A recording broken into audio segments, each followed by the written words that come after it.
Don't forget to subscribe and turn on notification. Okay, welcome to our YouTube channel. In this video, we are going to learn what the causes and what the solution of this error.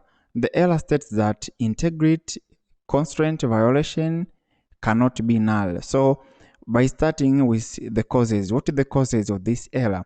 The causes of this error means there is mismatch between the column field's name specified in user form and the column name in table.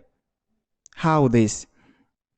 This is the column field of table called table students. We can see there is ID 1, first name, second name, age, speciality, and so forth. So here, let's prove if there is a matching between field's name specified on user form and the field's name specified in a table. So by starting to see here, we can see here there is CNE, right?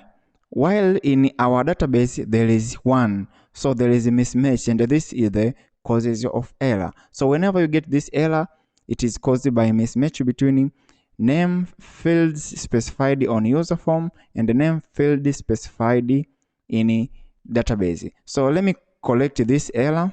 So this is the actual process of going to solve. So we are done with the first part of this video, which is the causes of this error. The last part of this video is the solution to this error.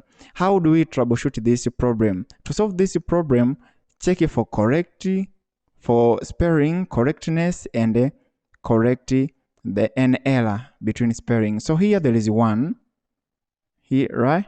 While here there is CNE. Let me put 1 here and Control S to save the changes. Now let me refresh.